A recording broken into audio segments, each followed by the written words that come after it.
Hi viewers, இன்றைக்கி நம்ம வீடியோவில் ஒரு செம்ம படத்தோட ரிவ்யூ தான் பார்க்க போகிறோம்.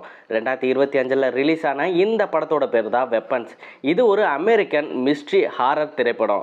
இந்த படம் எப்படி இருக்குது, ஃபேமிலியோட பார்க்க முடியுமா பார்க்க முடியாதா, பாசிட்டிவ் என்ன நெகட்டிவ் என்னங்கிற டீட்டெயில்ஸை தொடர்ந்து பார்க்கலாம். என்னோட பேர் ஜிஎம் சுதாகர். நீங்கள் பார்த்துட்டு இருக்க இந்த சேனல் விமர்சகன் ஜிஎம்என் சேனல். மறக்காமல் நம்ம சேனலை சப்ஸ்கிரைப் பண்ணி சப்போர்ட் பண்ணிக்கோங்க. சரி, இந்த படத்தோட கண்டென்ட் ரேட்டிங் என்ன கொடுத்துருக்காங்கன்னு பார்த்தீங்கன்னா ஏ சர்டிஃபிகேட் கொடுத்துருக்காங்க. இந்த படத்தில் வயலன்ஸ் ரொம்ப அதிகமாக இருக்குது, பிளட் கண்டென்ட் ரொம்ப அதிகமாக இருக்குது, அருவருப்பு தன்மையான காட்சிகளும் இருக்குது, செக்ஸுவல் கண்டென்ட்னா கிடையாதுங்க.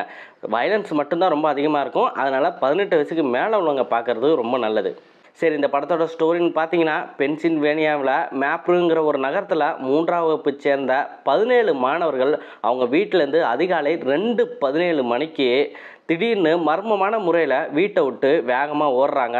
ஒரு குறிப்பிட்ட தூரம் ஓடி அப்படியே மறைஞ்சிடுறாங்க. அடுத்த நாள் பார்த்தீங்கன்னா அந்த காணாமல் போன குழந்தைங்களோட பேரண்ட்ஸ் எல்லாமே கிளாஸ் டீச்சரான ஜஸ்டின் காண்டின் மேலே பழி தூக்கி போடுறாங்க. அவங்க மேலே கம்ப்ளைண்ட்டும் கொடுக்குறாங்க. நீ தான் என் குழந்தைய ஏதோ ஒன்று பண்ணிட்ட, ஒழுங்காக என் குழந்தைய கொடுத்துருன்னு எல்லா பேரண்ட்ஸுமே அவங்க மேலே ஒரு குற்றச்சாட்டை வைக்கிறாங்க. அந்த கிளாஸ் ரூமில் இருக்கிற எல்லா மாணவர்களுமே மர்மமான முறையில் ஓடி போயிருப்பாங்க. ஆனால் அந்த கிளாஸில் இருக்கிற அலெக்ஸுங்கிற அந்த ஒரு சின்ன பையன் மட்டும் ஓடாமல் இருப்பான். அவனுக்கு மட்டுமே எதுவுமே நடந்திருக்காது. இந்த கிளாஸ் டீச்சரான ஜஸ்டின் காண்டிங் அவன் மேலே சந்தேகப்படுவாங்க. இப்போ அந்த 17 மாணவர்களும் எதுக்காக இப்படி மர்மமான முறையில் ஓடி போய் மறைஞ்சாங்க, அந்த அலெக்ஸுங்கிற பையனுக்கு மட்டும் ஏன் எதுவுமே ஆகலைங்கிற ஒரு செம்மையான ஒரு திகில் சம்பவம் தாங்க இந்த படத்தோட ஸ்டோரி.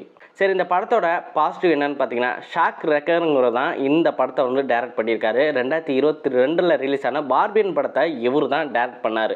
இந்த படத்தை டைரக்ட் பண்ணியிருக்காரு, எழுதியிருக்காரு. ஒன் ஆஃப் த ப்ரொடியூசரும் இவர் தான், ஒன் ஆஃப் த மியூசிக்கும் இவர் தாங்க. இந்த படத்துக்கு இவரோட ரைட்டிங் வேறு லெவலில் இருந்துச்சு. அது மட்டும் இல்லை, படத்தோட ஸ்க்ரீன் பிளே அவ்வளோ சூப்பராக இருக்குங்க. இந்த படத்தை நீங்கள் பார்க்க ஆரம்பிச்சிங்கன்னா கண்டிப்பாக கிளைமேக்ஸ் வரைக்கும் நீங்கள் பார்ப்பீங்க. இந்த படத்தோட ஸ்டோரி செம்ம திகிலாக அடுத்தடுத்து என்ன நடக்குதுன்னு கணிக்க முடியாத அளவுக்கு இந்த படத்தோட ஸ்க்ரீன் பிளே போகும். படத்தோட சினிமோட்டோகிராஃபியும் பேக்ரவுண்ட் மியூசிக்கும் சூப்பராக பண்ணியிருப்பாங்க. ஒரு ஹாரர் படத்துக்கு சினிமோட்டோகிராஃபியும் மியூசிக்கும் தான் ரொம்ப முக்கியம். அந்த வகையில் ஒரு த்ரில்லர் சீனாக இருக்கட்டும், ஒரு மர்மமான விஷயம் நடக்கிறதா இருக்கட்டும், அதை சூப்பராக இவங்க மேக்கிங் பண்ணியிருந்தாங்க. ஒரு ஹாரர் பண்ணாவே சிஜி ஒர்க்கு ரொம்ப முக்கியமான ஒரு பங்கு இருக்கும். ஆனால் இந்த படத்தில் அவ்வளவா சிஜி ஒர்க்கு யூஸ் பண்ணவே இல்லை. மேக்கப்பில் தரமான ஒரு குவாலிட்டியை கொடுத்துருக்காங்க. கேரக்டர்ஸ் பர்ஃபார்மன்ஸை பொறுத்த வரைக்கும் ஒரு 4-5 கேரக்டர்ஸாங்க இந்த படத்தில் நடிச்சிருக்காங்க. ஒரு போலீஸ் கேரக்டர் ஒன்று இருக்கும், ஒரு பிரின்சிபல் கேரக்டர் இருக்கும், ஒரு டீச்சர் கேரக்டர் இருக்கும், அப்புறம் சாதாரண ஒரு மக்களான ஒரு பையனோட அப்பா கேரக்டர் ஒன்று இருக்குங்க. இவங்க எல்லாமே அவ்வளோ சூப்பராக நடிச்சிருந்தாங்க. டீச்சரான ஜஸ்டின் காண்டிங் கேரக்டரில் நடித்தவங்களும் நல்லா நடிச்சிருக்காங்க.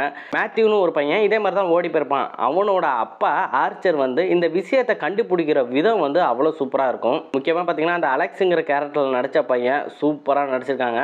கிளைமேக்ஸில் அவனுக்குன்னு ஒரு முக்கியமான ஒரு பர்சன் இருக்குது. அவனால தான் ஒரு சில விஷயம்லாம் நடக்குங்க. அதை பார்க்கறதுக்கு செம்ம சஸ்பென்ஸாக இருந்துச்சு. அந்த ஸ்கூல் பிரின்சிபலான மார்க்கஸ் கேரக்டரில் நடித்தவர் அவ்வளோ அற்புதமான ஒரு நடிப்பை கொடுத்துருக்காரு. அவருக்குன்னு ஒரு சில போர்ஷன் வரும், அதை பார்க்குறதுக்கு செம்ம பயங்கரமாக இருந்துச்சு. அப்புறம் இந்த படத்தில் ஒரு யூனிக்கான ஒரு கேரக்டர் ஸ்க்ரீன் பிளே ஒன்று இருக்குங்க. ஒரு போலீஸுக்கும் ஒரு திருடனுக்கும் நடக்கக்கூடிய அந்த ஸ்க்ரீன் பிளே பார்க்குறதுக்கு அவ்வளோ சூப்பராக இருந்துச்சுங்க.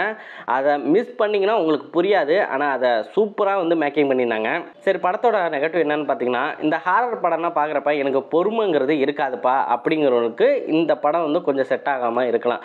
பொறுமைங்கிறது ரொம்ப முக்கியம். ஏன்னா என்ன நடக்க போகுதுங்கிறத பொறுமையாக நீங்கள் உட்காந்து பார்க்குற மாதிரி தான் இருக்கும்.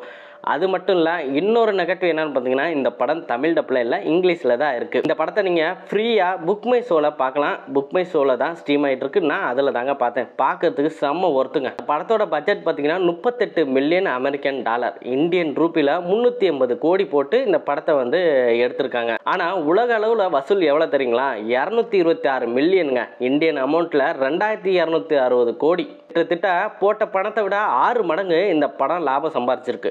இப்படி ஒரு தரமான படத்தை நீங்கள் மிஸ் பண்ணிடாதீங்க. இதே மாதிரி அடுத்த ஒரு ரிவ்யூ வீடியோவில் நான் உங்களை சந்திக்கிறேன். மறக்காமல் நம்ம சேனலை சப்ஸ்கிரைப் பண்ணி பெல் பட்டனை கிளிக் பண்ண மறந்துடாதீங்க. டாடா பாய்.